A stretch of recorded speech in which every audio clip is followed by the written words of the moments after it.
আসসালামু আলাইকুম সবাইকে। আশা করি সবাই ভালো আছেন। আজকে আপনাদের নিকট আসছি একটা বিশেষ কারণে। কারণটা হলো আল্লাহ পাক সবার জীবনে পরীক্ষা নেয়। ছোটখাটো পরীক্ষা বা বড় পরীক্ষা। হয়তোবা এটা আমার পরীক্ষা। কিছুক্ষণ আগে আমি আসরের নামাজ মানে মসজিদে আসরের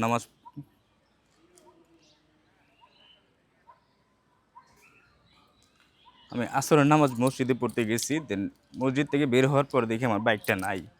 আমার বাইকটা চুরি হয়ে গেছে। নতুন বাইক খুব শখ করে কিনছিলাম। বাইকটি জিক্সার 250।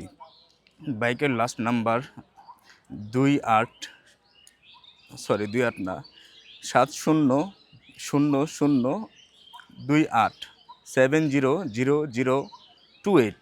আমার জিক্সার 250 লাস্ট নাম্বার 28। আমার বাইকটি চুরি হয়ে গেছে আজকে নামাজ পড়ার পর। আমি মসজিদ থেকে বের হয়ে দেখি আমার বাইকটা নাই। জানি না আল্লাহ পাক হয়তো বা আমারও পরীক্ষা নিচ্ছে। তবে এই পরীক্ষা আমি উত্তীর্ণ হতে চাই। আল্লাহ পাক এটা আমার রিজিকে রাখছিল। আর তিনি মহাপরিকল্পনাকারী। তিনি যা করেন বুঝে শুনেই করেন। তার সন্তুষ্টিতে আমি সন্তুষ্ট। দোয়া করবেন সবাই। আর কবিরের বাইকের কাগজটা দাও তো একটু।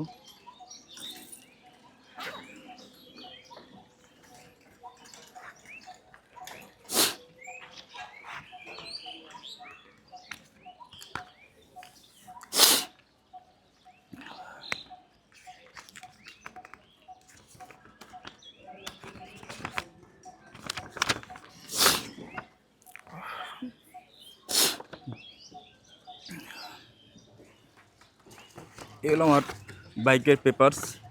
জিক্সার 250 বাইকের। আবার আমি রেজিস্ট্রেশন নাম্বারটা বলি। ঢাকা মেট্রো ল 700028। ঢাকা মেট্রো ল 700028। আপনাদের নিকট বিনীত আবেদন নিবেদন থাকবে যে কেউ যদি এই সিরিয়ালের রেজিস্ট্রেশনে এই নাম্বারে বাইকটা দেখে থাকেন, অবশ্যই বাইকটা যেখানে থাকবে সেখানে আটকাবেন। বাইকের মালিক আমি। আপনাদের নিকট আবার আমি অনুরোধ করছি, কেউ যদি ঢাকা মেট্রো ল 700028 এই সিরিয়াল নাম্বারের বাইকটি যদি কেউ দেখে থাকেন কারো নিকট, বাইকটি আটকাবেন, আমাকে একটু জানাবেন ড্রিম বাইকার পেজে। আর আসলে এটা আমার কপালে ছিল না, এটা আমার রিজিকে ছিল না। আল্লাহ পাক যা করে বুঝে শুনে করে। আল্লাহ পাক উত্তম পরিকল্পনাকারী। তার সন্তুষ্টতে আমি সন্তুষ্ট। তবে বাইকটা ছিল আমার খুব প্রিয়। বাইকটা বেশি দিন হয়নি, মাত্র 3 মাস হয়েছে বাইকটা আমি কিনেছি। আজকে নামাজের পর দেখি বাইকটা নাই। জাস্ট 5 মিনিট নামাজের সময়, এই 5 মিনিট পরে আমি এসে দেখি আমার বাইকটা চুরি হয়ে গেছে। বাইকটা ছিল ঠিক মসজিদের গেট বরাবর। এখান থেকে এসে দেখি বাইকটা নাই। দেন মসজিদে সিসি ক্যামেরা নাই, মসজিদে নতুন মসজিদ। আপনারা সবাই দোয়া করবেন। আর আপনাদের নিকট আবার অনুরোধ রইল, বাইকটি সিরিয়াল নাম্বার হলো 700028। Gixxer 250 bike. ভালো থাকবেন সবাই, দোয়া করবেন আমার জন্য সবাই। আসসালামু আলাইকুম সবাইকে।